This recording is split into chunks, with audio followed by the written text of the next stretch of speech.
Hi, everybody, and welcome to my recap of Warrior Wrestling from last night. Warrior Wrestling Ice Cold, January 16th from Half Acre Brewing in Chicago, Illinois. I went to the show last night with some friends.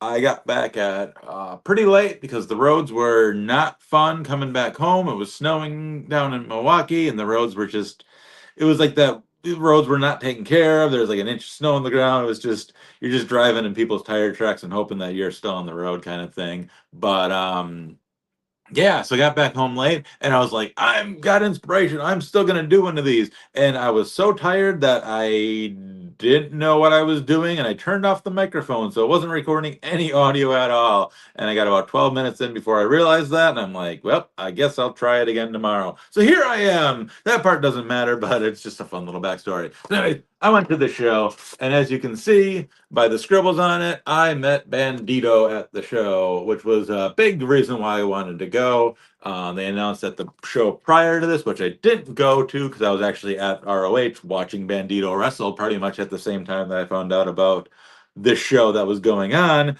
I found out like, oh yeah, Bandido is going to be at the next Warrior Wrestling, and he's going to be wrestling Jake something, and I was just like, holy shit, that's like literally like if you could give me infinite money to book a wrestling promotion, that would be like the match that I would probably book. Like I love Jake something, I love Bandito, and like that was an instant seller for me. Let alone like the rest of the card was awesome too, but that was just immediately like big reason to go to the show. So I went to the show, got there early. They had a lot of cool things going on there. They had tables set up with like Cards Against Humanity games on it. They were doing Paw Chicago was there taking donations for pets. They've done a lot of things with wrestling in the past. I like the first All In they did a charity drive thing with like you could get a picture with Pharaoh, Cody Rhodes' dog, and stuff like that if you made a donation to him, and all sorts of little things like that. So Paw Chicago is a great charity. They do great work with the pets in the Chicago area. But yeah, there's like a Malort spin the wheel thing. It's that weird alcohol stuff that tastes like pennies or whatever. I don't know. I don't drink, and that would not be a reason why I would want to drink. Um, so they had like a wheel of doom, I guess is what I heard it was called, and you spun it, and I think maybe you could win a prize, or maybe you had to beat some pennies. I don't know. But it's fun that they do things like that. There's a podcast that was there that was giving away a free T-shirt for the first 100 people, which is a really fun item. Lots of cool, just different things going on.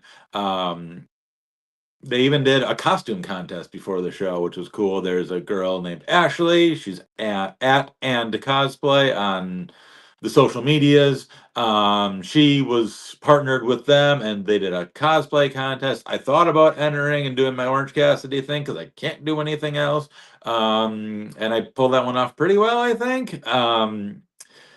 So I thought about doing that, but then I was like, I wasn't sure with traffic and the roads and everything going down, and I didn't know if, you never know this time of year if it's going to snow or not snow. So I was just like, hey, it's better if I don't enter, although I would have made it with plenty of time, but that's okay. There was an awesome dude dressed up as Penta there who won the costume contest and absolutely killed it. Had the face painted right, had the mask on, he had like the Letterman jacket. Just a really cool look. So glad he won. There's a good Jeff Hardy there. There was all sorts of different costumes. But I was there primarily, at least in the first part, the initial part, to meet Bandito. As I showed here, I got him to sign this cool Warrior Wrestling poster that they gave away.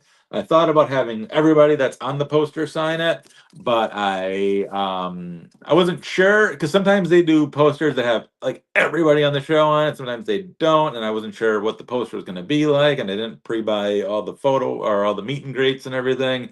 Probably could have just gotten at least the five on here and hung it up, but also I need to figure out my wall space situation because it's getting full. But that's a problem. That's for me. But the other thing I had him sign was the full gear poster that I got from Pro Wrestling Tees Whatnot last week, 2 weeks ago. Yeah, I wanted to get him to sign that because obviously it came signed by Chris Statlander and Kyle Fletcher and Mark Briscoe already, and I'm like, you slap a little Bandido on there, and that makes it even better. So got him to sign that as well. It looks awesome. I absolutely just want to give a shout out to Bandito's signature because like so many wrestlers these days, you get like no offense to Mark Briscoe, but like his signature is just kind of like an M and a B looking thing and whatever, and that's really about it. But Bandito, he signed the full name. You can read it. He drew a little like the O goes into like the little hat on top of the Bandito, and then underneath it, he's got the little pew pew gun thing going on there. Um, so just really cool extra like little details there that just make a signature really stand out, really a cool part of your collection instead of just like, hey, this John Cena scribbled on that or whatever because he signed 600 of them in 3 minutes and you just kind of got a J and a C looking thing. So yeah, I appreciate that. I appreciate any time somebody puts a little care into their signature. I know it takes some time to sign things, but at the same time, that's cool too because then you get a little extra time to talk to him and stuff. And I went up to his table and I was like, "Hey, I saw I was at your match with Takeshita at in ROH in July in Dallas," and he was like, "Oh, you were at that show?" And I was like, "Yeah, I was there." And I was like, I'm like, it's absolutely like one of my favorite matches I've ever seen live.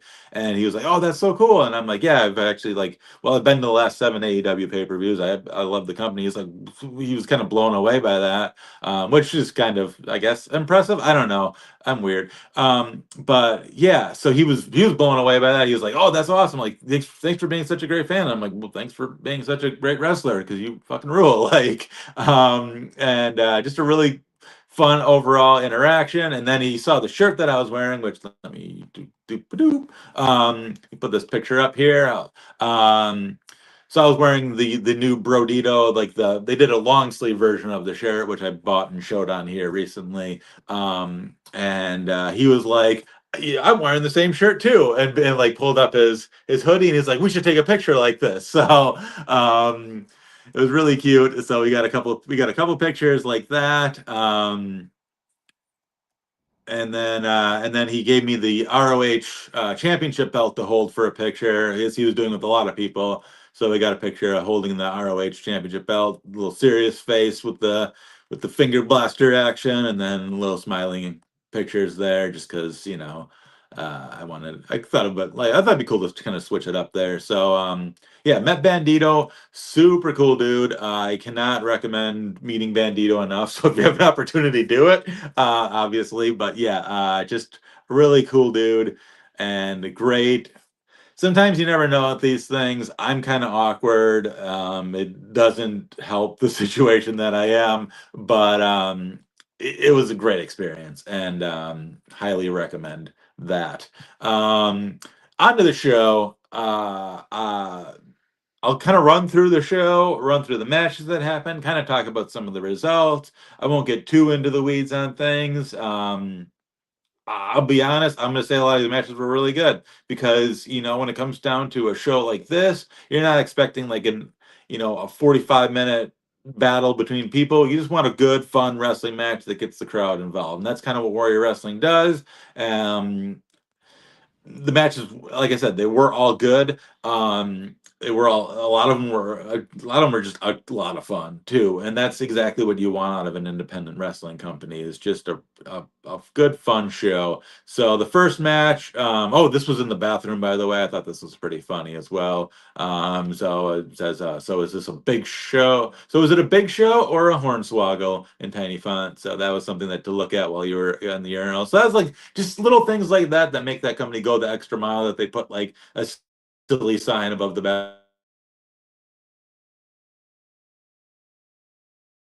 So the first match was Sam Beal taking on Joey Avalon, and I apologize. Some of these pictures aren't necessarily the best, but you know what? I tried. And I wasn't really sure that I would be showing these during the pod, and I'm sorry that the Google Photo stuff is on. There it goes. But I'm like, I'm gonna try something different. I'm going all out here. I've got a new setup. I got my phone on a gimmick. It's all crazy. And I'm trying a whole different thing here. So bear with me if this sucks. But anyways, took some pictures during the match. Really fun match.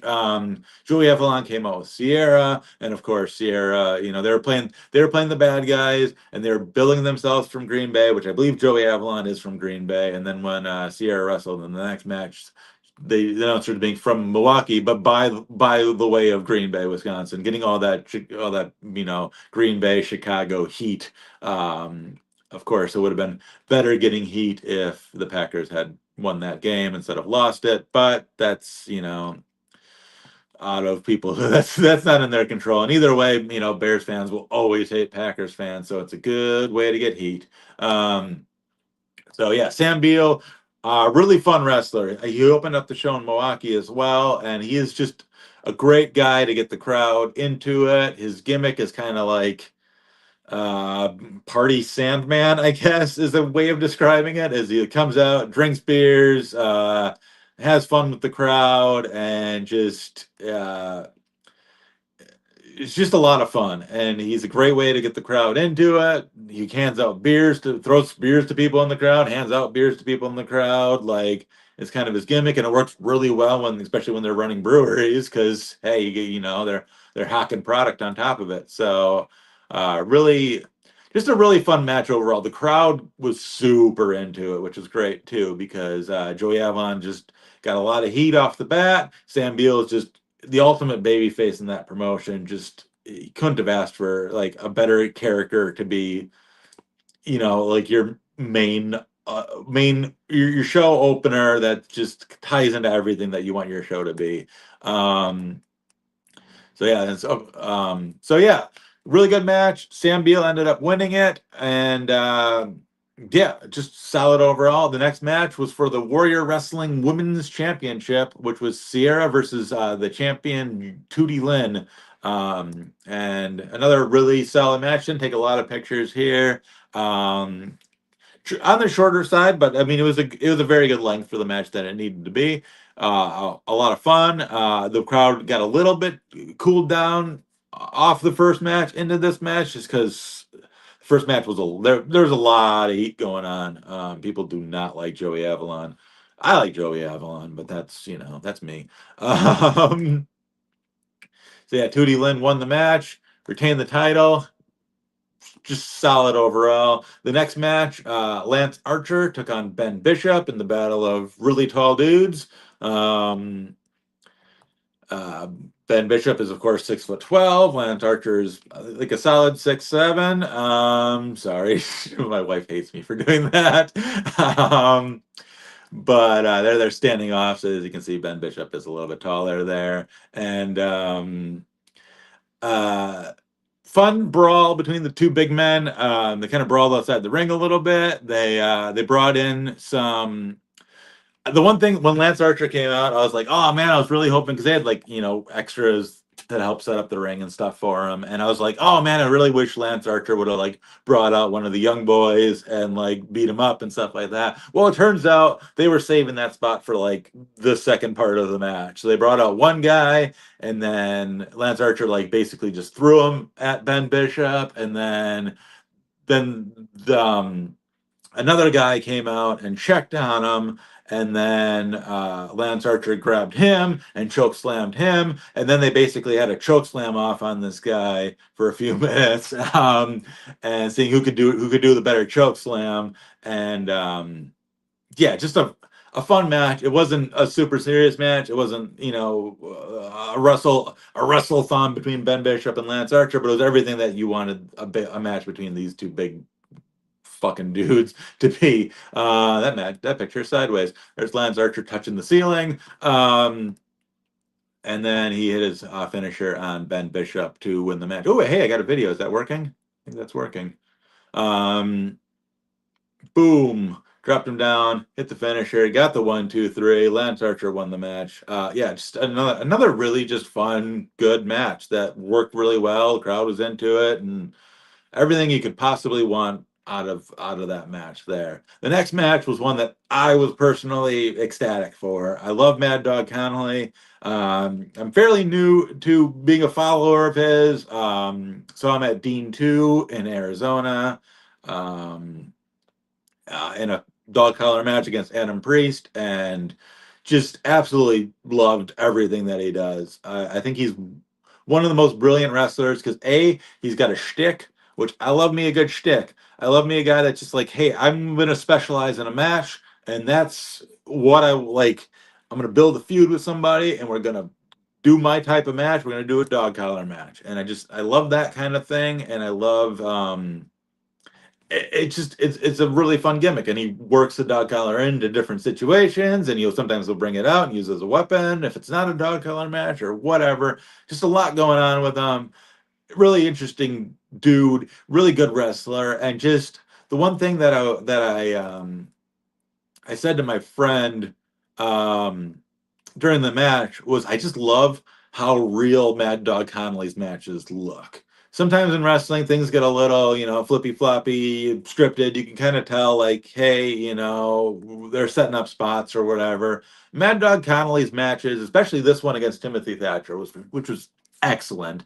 They were just literally two dudes just beating the shit out of each other. Like they were not holding back on things. Like they were doing things safely as workers. As far as I know, I'm just a mark, but at the same time, like everything they were doing, the thud sounded good, the slam sounded good, they were suplexing each other, it just looked like two dudes that were getting into shit, and I really appreciated that. And this was by far, I'll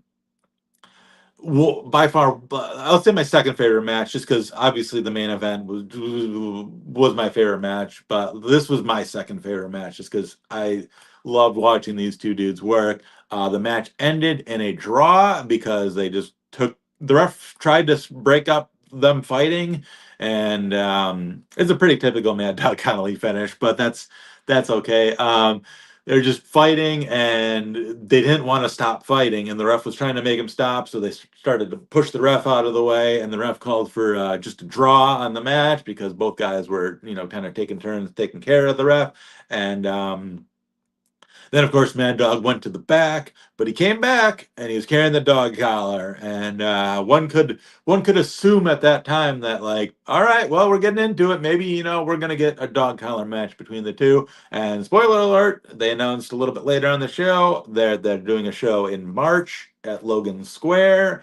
And sure enough, Mad Dog Connolly, Timothy Thatcher, dog collar match. So that's a big reason to sell tickets. Who wouldn't want to see that match? Like, let's be honest, those two dudes beating the shit out of each other in a dog collar. It's just good times. So yeah, then the next match was the teammate of, I guess, the new swirl for at least one night, Big Shotty Lee Johnson and Gringo Loco, taking on. I wanted to get a good picture of those two together to send to my friends and to make a swirl joke. Taking on Bangin' Matthews, the former Bang Bros, which we can't call them anymore, but I still love that name for them, even though they can't use it. I didn't take a lot of pictures of that match because there was just a lot going on, and that's a great thing. They were wrestling it under Lucha rules, which weren't very well defined. Sometimes they would tag in and out. Sometimes they wouldn't. Sometimes they would wrestle all four of them in a tornado style, and sometimes they wouldn't.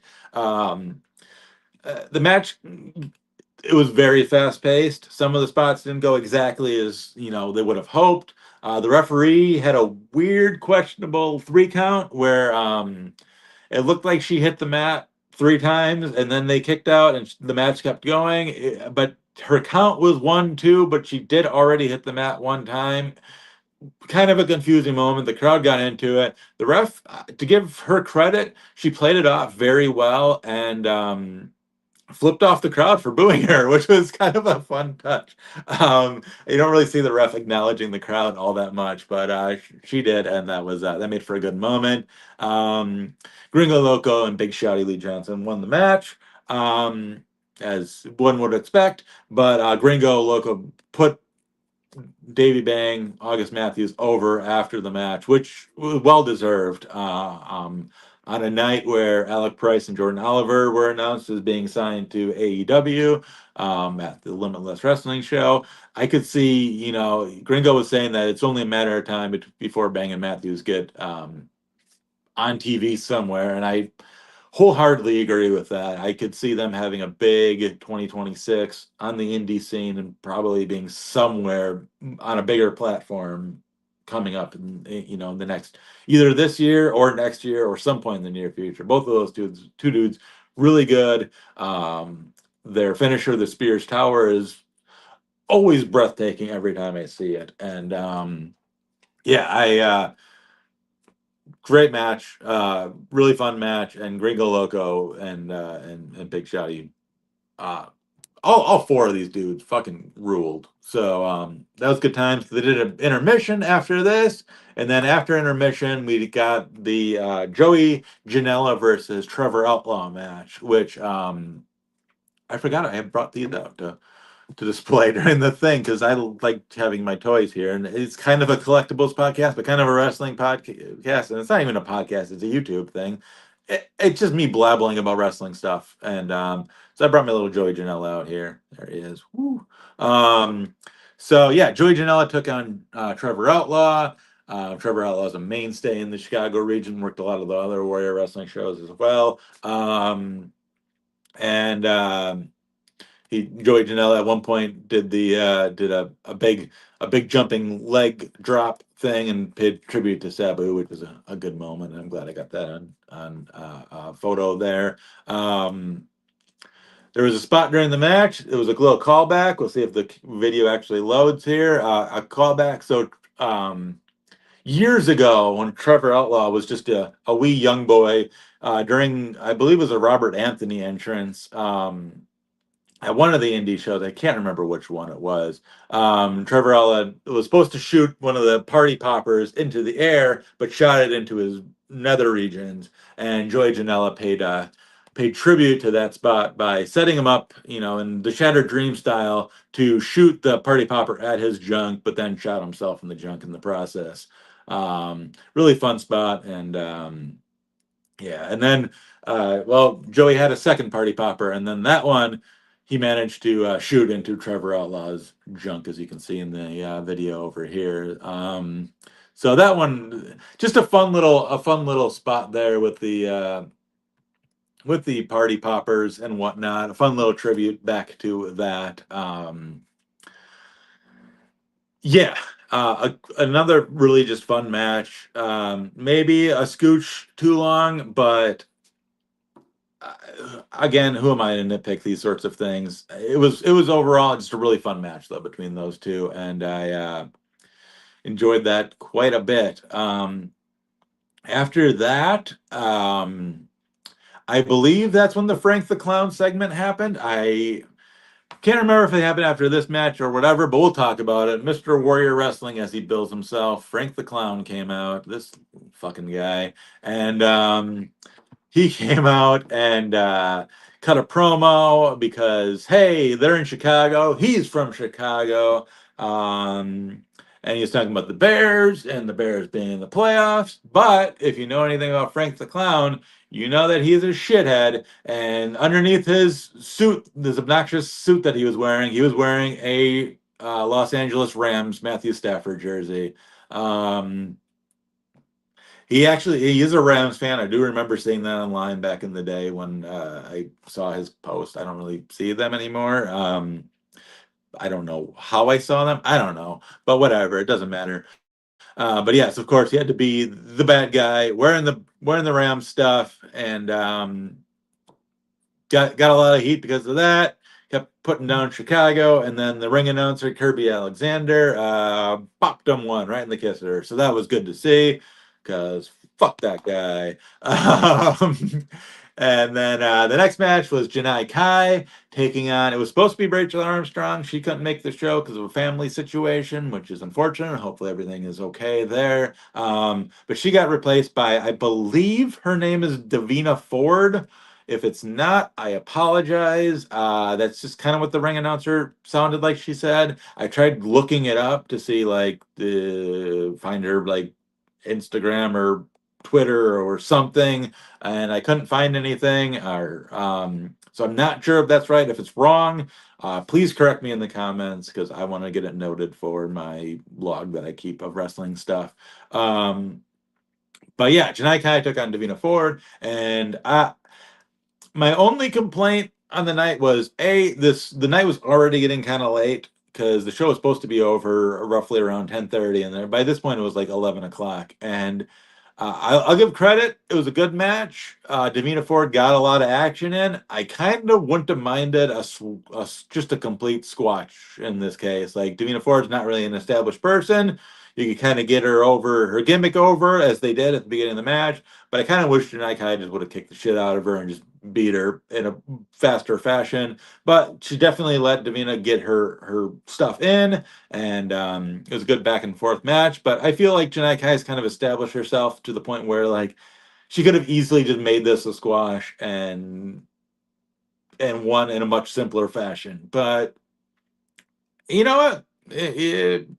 Maybe kayfabe wise, maybe it just wasn't her night. Maybe she just, wasn't she prepared for Rachel Armstrong and just wasn't prepared for this new person, and her game plan was completely awry. I don't know. Maybe that's what was going on. But again, just because the night was kind of late, the crowd was getting, a little like I said, it was a late night. The crowd was getting a little out of it, so maybe maybe just a complete butchering wouldn't have been completely bad there. The next match, the main event, or as Kirby Alexander would say, the main, and then hold that for like a minute and a half event. I love Kirby, great ring announcer. The main event was Jake something taking on Bandito, and there's Jake something under in the ring doing his "What's my name?" something, which my wife absolutely loves. I had to get that on camera because I don't know if we'll ever see him do that again. Because that might be the last time this could be the last time that he officially wrestles as Jake something. We don't know. Who knows? So, anyways, I wanted to get that on camera just in case. So yeah, Jake something, Bandito, completely awesome match. It didn't go very long. I not sitting there with a fucking stopwatch or anything, but it didn't go very long. But they got in everything that they could in that time period. They went, all gas, no brakes, pretty much. There's a cool spot. I didn't get the first part on video, but Bandito did a tope con hilo to the outside and landed on Jake something. They flew like well into the seats, and then Bandito climbed on top of the kegs of the barrels that were surrounding the surrounding the ring center. Sorry about that. And climbed on top of it and posed for the crowd, which was a really cool moment. He was kind of setting up that he was going to jump off of that, which would have been an amazing sight. But Jake something, since he was playing the cowardly bad guy in some instances, he maybe the smart bad guy, to be honest, got away from that situation and got back into the ring. But yeah, really good match. Jake something did the cool spot where he like just fucking keeps ramming into you, where he like flies off the ropes and shoulder blocks you, and flies off the ropes and shoulder blocks you, and then gives you the big fucking smash thing. I don't know what it's called, but got all that stuff in Bandito. Oh, that was a bad picture. Bandito won. He hit frog splash, and then he hit the 21 plex to get the win, which I should have been rolling more video on. And like I said, if I now that I know how to do all this, it's always a work in progress with this stuff. Now that I know how to do all this, I'm gonna watch this back and see how everything shapes up. But hopefully, I'll be rolling some more video footage so I can throw that into these things in the future. But yeah, Bandito and Jake something, absolute banger, great main event to end the night, and Yeah, a really fun show overall. I love that they do a great job at Warrior Wrestling with making the fan experience um, good, which some wrestling companies just, I'll be honest, some wrestling companies just don't focus on that kind of thing. And I do love that they have most of the wrestlers are out doing meet and greets, and which A is great for the fans, and B great for the wrestlers because it's a little extra money for their pockets as well. Uh,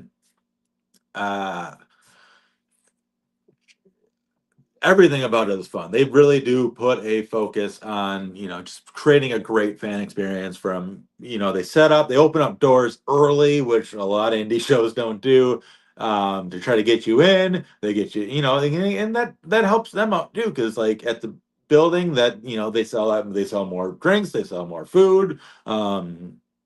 Wrestlers can go out and sell more merch. They got games, they got all sorts of stuff going on. Just a really good fan experience. And instead of most shows that are like, hey, we're going to open up doors at 6:30 and the show starts at 7 and they open up doors at like 6:50 and then the show doesn't start until 7:15 because nobody's in the building yet. And just there's so many things where indie wrestlings just don't handle things correctly all the time. And I feel like this one has that experience just down a little bit more that make things better as a fan. Um, Speaking of after show meet and greets and whatnot, after the show, I did go up to Mad Dog Connolly. I had my deadlock poster from the final show, and I asked him if he could sign that for me and talked about his match with Eric Stevens on that show a little bit. And I just talked about, shared our love for DPW. And sorry if it's acting weird there. Between the cameras. But yeah, he signed that for me, which was awesome. I was hoping to get Jake something on there signed as well. I asked the staff after the show if he like could come out or was going to come out, and they're like, "Ah, he's icing his knee," and it's like, yeah, that's I don't want to mess with that, but it would have been cool to get him to sign that as well, just because I was, was hoping because it would be cool to get some more signatures and stuff on that. But yeah. Cap is proposing a Doyle rules gimmick for Jake something, Jake Doyle, as he's known as now in AEW. We did get a fuck Don Callis chant going at the show because you have to, and Jake something played into that pretty well. Jake Doyle, well, whatever. He was Jake something on that show. But yeah, just great night overall, a great fan experience. They announced a show. I actually got the official date. It's February 27th. If you're in the Cincinnati area, they're running that Reinhardt Brewery, whatever it was, the place that they ran like a year and a half ago. They're running there again. Maybe it wasn't a year and a half ago. It was like last May. Time is in a vacuum. But yeah, they're running that place again, and oh, I forgot I brought my little Bandido out here with this ROH Championship belt. Sorry, they're announcing. Speaking of Bandido, he's going to be at that show in February in Cincinnati. He's going to be taking on. He told me the match. He's taking on Gringo Loco, which fantastic match. It won't ruin any of the other matches for that show. He did tell me some other ones. But I'll let them announce that on their social media. I'm not going to be, dropping all sorts of details. I already spoiled one of them. But then they're doing the show in March at Logan Square, and then they're hoping to be back at the brewery, I think, in April for that show. But yeah, really fun, really good indie. Um, this is about as good of a super indie as you can get at this point, and I really like their shows, and I think I highly recommend that if you're in the the Chicago area or Cincinnati area in February, if you can get to one of their shows, highly recommend it. Looking forward to going back to one in the near future. I'm hoping maybe the March show. We'll see. They got a lot of things going on, a lot of AEW shows going on too, a lot of traveling headed up in the near future. So we'll see. I'm optimistic, but I got to figure things out. I got to clear some Goodwill days with my wife, and we'll see. But yeah, great show. Thank you, Warrior Wrestling, and hopefully you guys enjoyed watching this. Hopefully the slides and everything looked okay, and I'll be back with another one of these maybe next weekend because I'm going to a Mondo Lucha show in Milwaukee on Friday night, and so we'll see. And I guess thanks for watching, and we'll see you next time. And go watch some wrestling because wrestling rules. Bye.